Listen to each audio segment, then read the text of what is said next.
નમસ્કાર મિત્રો, આજના વિડીયોમાં તમારું હાર્દિક સ્વાગત છે. તો મિત્રો, આપણે એક સવાલ જે સોશિયલ મીડિયા પર ઘણી ચર્ચામાં છે, શું ગુજરાતી સુપરસ્ટાર વિક્રમ ઠાકોર ચૂંટણી લડવાના છે? આખરે આ વાતમાં કેટલું સત્ય છે ને કેટલું માત્ર અફવા?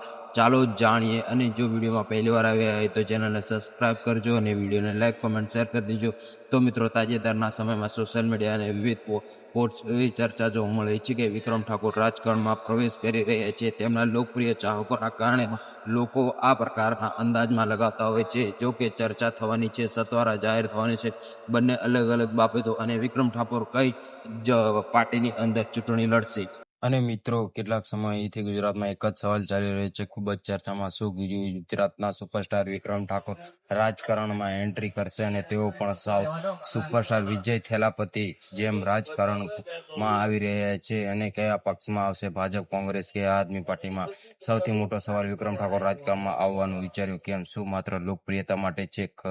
ખર સમાજ માટે કઈ સારું કરવાનું સપનું છે? આ બધા પ્રશ્નોના જવાબ તમને આ વિડીયોના અંતમાં મળશે.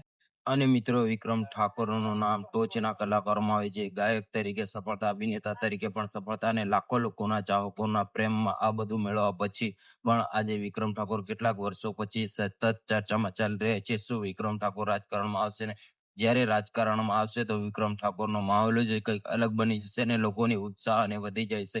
અને વિક્રમ ઠાકોરના મામલામાં પણ તેઓ બહુ ચર્ચામાં ચાલશે.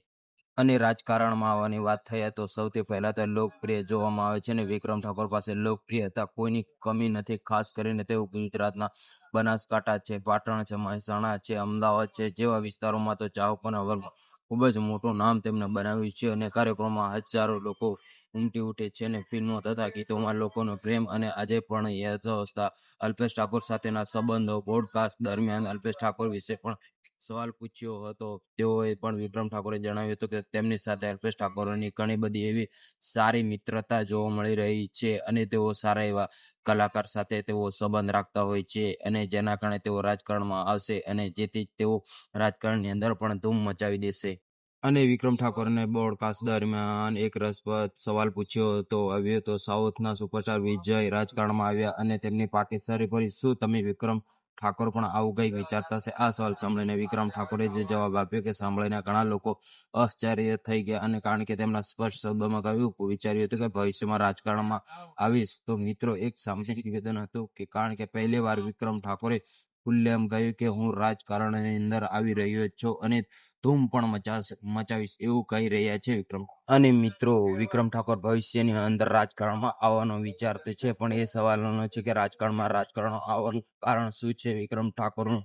તે રાજકારણમાં આવવાનું માત્ર એક જ કારણ છે, માટે એ જ કારણે સમાજ સેવા અને તેમના કહેવામાં મુજબ રાજકારણ અને લોકો સુધી પહોંચાડવાનો સૌથી મોટો રસ્તો જ છે. જો લોકો એ કંઈ મોટું કરવું હોય તો રાજકારણમાં એક મજબૂત માધ્યમ બની શકે. અને મિત્રો, આજના સમયમાં ઘણા લોકો રાજકારણને માત્ર સત્તા સાથે જોડાઈ રહે છે, પણ તેઓ કામ પણ બહુ સારું કરતા હોય છે.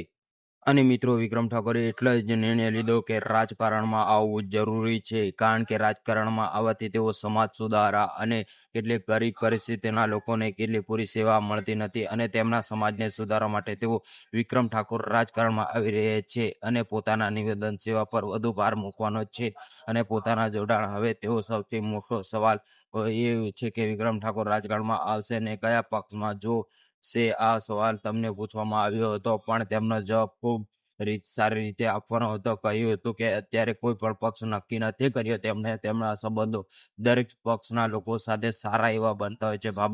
ભાજપ, કોંગ્રેસ, આમ આદમી પાર્ટી દરેક જગ્યાએ તેમના ઓળખાણ હોય છે અને હાલમાં તેમને કોઈ નિર્ણય લીધો નથી.